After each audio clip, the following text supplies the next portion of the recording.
Chapter number 8 mines act 1952 के MCQs mining ज्ञान पे आप सभी का स्वागत है। मैं हूं देवेंद्र सिंह तोमर और आपके लिए टॉप बेस्ट क्वेश्चंस जो है तो एक पर्टिकुलर चैप्टर के जहां से बन सकते हैं और उसके साथ ही मैं सैंपल क्वेश्चंस दे रहा हूं। ठीक है, कुछ क्वेश्चंस आप खुद प्रिपेयर करिए, खुद कोशिश करिए कुछ हद तक, ताकि आपका भी कुछ ना कुछ इम्प्रूवमेंट होगा। जब आप खुद से कोशिश करोगे तो एग्जाम में बेनिफिट यही मिलता है कि हमारा कैसे भी क्वेश्चन पूछ ले, हमने जब खुद से क्वेश्चन बनाए होते हैं, हमारी प्रैक्टिस होती है, तो हमें वहां पर एक बेनिफिट मिलता है एग्जाम में भी। ठीक है, कि क्वेश्चन को पढ़ के समझना कैसे है ध्यान से। ठीक है, तो वो चीज भी हम यहाँ पर कवर अप करेंगे। तो चलिए शुरू करते हैं। तो सबसे पहला क्वेश्चन है जो जैसा कि हमेशा उड़न खटोले पे ही आता है हमारा पहला क्वेश्चन। तो पहला क्वेश्चन है आपका, who can make the regulations consistent with the act. Act के अनुसार जो है तो रेगुलेशंस कौन बनाता है बेसिकली। तो एक्ट के अनुसार रेगुलेशन सेंट्रल गवर्नमेंट बनाती है या स्टेट गवर्नमेंट या फिर डीजीएमएस या फिर इनमें से कोई नहीं बनाता। तो एक्ट के अनुसार जो है तो रेगुलेशंस सेंट्रल गवर्नमेंट के द्वारा ही बनाया जाता है। ठीक है, तो ये बात आप ध्यान में रख सकते हैं। अगला क्वेश्चन है, which of the following is not prescribed by central government in a regulation।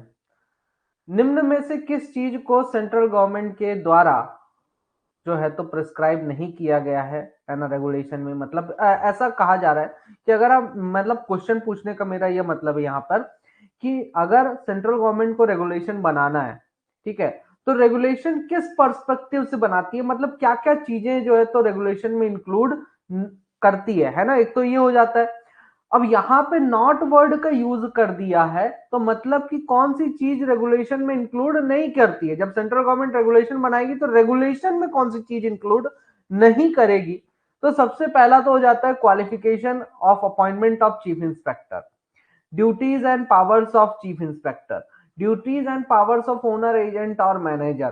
ठीक है, और लास्ट है भाई फॉर्म ऑफ द रजिस्टर, जो रजिस्टर्स मेंटेन किए जाने हैं उसके फॉर्म्स के बारे में बात कर देता है। ठीक है, क्या ये चीज इंक्लूड की जाती है। तो बिल्कुल ये वाला option is the right answer, इस चीज को इंक्लूड नहीं किया जाता है। अब ये क्वेश्चन मैंने कहां से बनाया है, कैसे बनाया, ये आपको ध्यान में होना चाहिए। तो इससे आपको एक प्लस पॉइंट मिलता है कि जब आप पढ़ोगे एक्ट को, जो मैंने नोट्स दिए हैं, या फिर आप एक्ट की बुक भी उठा के अगर पढ़ोगे तो आपको वहां पे हेल्पफुल होगा ये। ठीक है, तो देख लेते हैं एक बार।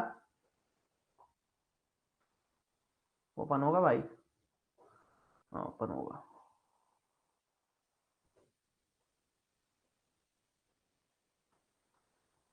एक सेकंड, ये देखिए।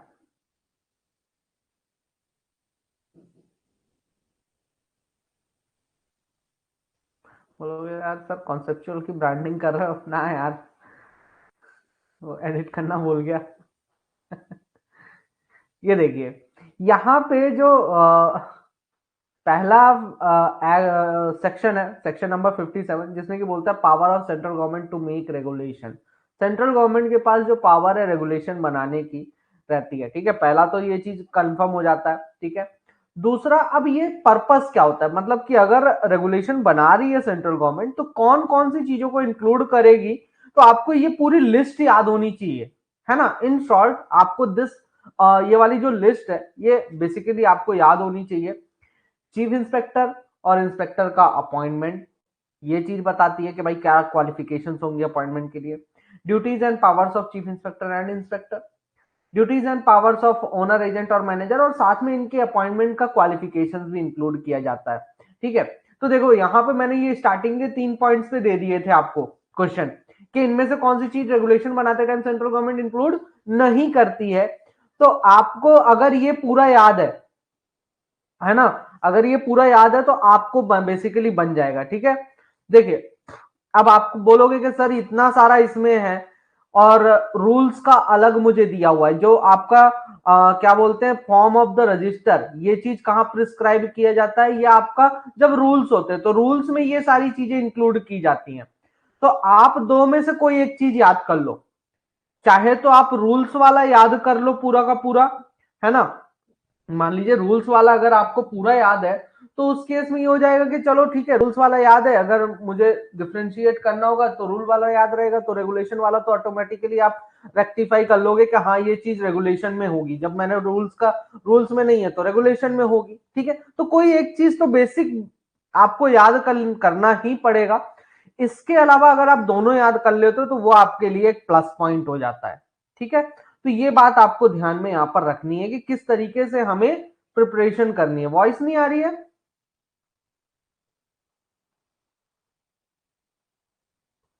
वॉइस में कोई इश्यू है?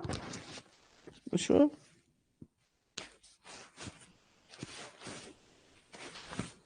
हाँ ठीक है।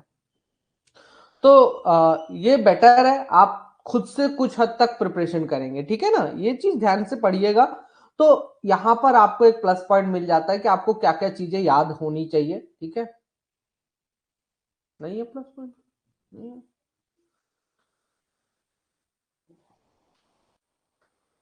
चलिए नेक्स्ट क्वेश्चन है, क्योंकि अगर मैं इनके अब अगर आप बोलो कि सर इनके क्वेश्चंस बना के दे दीजिए आप ढेर सारे, तो देखो वो आपके लिए वर्थ नहीं है, क्योंकि फालतू में आपका मतलब वही है कि आप याद तो रख नहीं पाओगे, क्योंकि घुमा के मैं कितने भी पॉइंट्स बना लूं इससे 100 से अधिक क्वेश्चन बन जाएंगे इसी पे, ठीक है। घुमा घुमा के उन्हीं चीज को बार बार मैं हर एक पॉइंट को इधर उधर करके दे सकता हूँ, ठीक है। बट उसमें कोई अपन का मतलब अगर क्वेश्चन बनाएंगे भी तो मैक्सिमम इसी टाइप का क्वेश्चन बनेगा, इसलिए मैं वो आपको डायरेक्टली याद करने को बोल रहा हूं, ठीक है। तो तीसरे क्वेश्चन पे आते हैं जिसमें कि ये बोलता है कि आपका for which of the following purposes regulation can not be made by central government. निम्न में से किन पर्पसेस के लिए रेगुलेशन सेंट्रल गवर्नमेंट के द्वारा नहीं बनाया जाएगा? मैनेजर्स को फैसिलिटीज प्रोवाइड कराना, है ना, मतलब माइंस के जो मैनेजर हैं उनको फैसिलिटीज प्रोवाइड कराना, granting and renewable of certificates of competency, जो कॉम्पिटेंसी के सर्टिफिकेट्स उनको ग्रांट कैसे किया जाएगा और उनका रिन्यूअल कैसे होगा, ठीक है। Providing the first aid rooms and incharge, ठीक है, फर्स्ट एड रूम प्रोवाइड कराना और उसके इंचार्ज को प्रोवाइड कराना कि भाई जो भी फर्स्ट एड रूम का इंचार्ज होगा, storage transport and use of explosives. तो रेगुलेशन किस चीज के लिए नहीं बनाया जाएगा? देखिए अब यहां पे मैंने क्या कहा, मैं क्वेश्चन के टाइप्स आपको दे रहा हूं, याद आपको करना पड़ेगा। तो एक टाइप तो ये हो गया कि कौन सी चीज सेंट्रल गवर्नमेंट के द्वारा रेगुलेशन में प्रिस्क्राइब नहीं की जाएगी, ठीक है। दूसरा क्वेश्चन ये हो जाता है कि कौन सी चीज रेगुलेशन में इंक्लूड नहीं किया जाता है, अगर सेंट्रल गवर्नमेंट मतलब किस पर्पस के लिए सेंट्रल गवर्नमेंट रेगुलेशन नहीं बनाती है, निम्न में से कौन से पर्पस के लिए सेंट्रल गवर्नमेंट रेगुलेशन बनाएगी ही नहीं, ठीक है। तो रेगुलेशन नहीं बनाएगी इस केस में ना, क्या बनाएगी आपका रूल्स बनाती है, कौन से केस में, ये है providing the first aid room and the incharge. आ रही है बात समझ में? मतलब क्वेश्चंस को ध्यान से समझना है, ठीक है। क्या आखिर कहना क्या चाहता है, अगर यहां पे नॉट वर्ड का नहीं यूज करता तो कुछ और क्वेश्चन होता, है ना। क्लियर है यहां तक? ठीक है ना, क्वेश्चंस को ध्यान से समझना है। चलिए नेक्स्ट क्वेश्चन पे जाते हैं। खैर अब आप लोग समझिए। Question number 4, which type of provision is formed by the central government for the purpose of providing term of office. Central government के द्वारा ऐसा कौन सा प्रोविजन, किस प्रकार का प्रोविजन बनाया जाता है जिसमें कि वो ऑफिस का टर्म जो है तो प्रोवाइड कराता है कि कितने समय का किसी का भी ऑफिस का पीरियड होगा, टर्म होगा, ठीक है। तो रेगुलेशन बनाया जाता है या लॉज रूल्स बनाए जाते हैं या बाय लॉज बनाए जाते हैं या फिर इनमें से कोई नहीं बनाया जाता। तो बेसिकली सेंट्रल गवर्नमेंट के द्वारा इसके लिए टर्म ऑफ ऑफिस के लिए रूल्स बनाए जाते हैं, ये भी एक टाइप का आपका क्वेश्चन हो सकता है, वहीं से है, ठीक है। तो इतने टाइप के आपके क्वेश्चंस बन सकते हैं, तो इतनी चीजें जो है तो आपको ध्यान में रखनी है। उसके बाद आ जाता है क्वेश्चन नंबर 5 जिसमें कि बोलता हूं how many employed person canteen must be provided. कितने वर्कर्स होने पर आपको कैंटीन प्रोवाइड कराना पड़ेगा, ठीक है। तो आपके माइंड्स में 200 से अधिक होने पर, 250 से अधिक होने पर या 300 से या 350 से अधिक होने पर अधिक वर्कर्स होने पर आपको कैंटीन प्रोवाइड कराना है, तो 250 से अधिक वर्कर्स होने पर कैंटीन प्रोवाइड कराना है। नेक्स्ट क्वेश्चन है क्वेश्चन नंबर 6 जिसमें कि बोलता है on employing how many person a welfare officer must be appointed. कितने पर्सन को एम्प्लॉय करने पर आपको मतलब या फिर माइंस में कितने से अधिक वर्कर्स होने पर आपको वेलफेयर ऑफिसर जो है तो अपॉइंट करना पड़ेगा। तो 250, 350, 500, 550। तो कितने वर्कर्स होने पर, तो आपका करेक्ट आंसर हो जाता है option number C is the right answer. 500 से अधिक वर्कर्स होने पर आपको जो है तो वेलफेयर ऑफिसर अपॉइंट करना पड़ता है। ठीक है।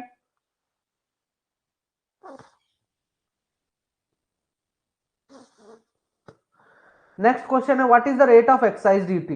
एक्साइज ड्यूटी का रेट क्या रखा गया है सेंट्रल गवर्नमेंट के द्वारा माइंस एक्ट में। तो 20 पैसे पर टन, 25 पैसे पर टन, या फिर 50 पैसे पर टन, या फिर 45 पैसे पर टन सॉरी।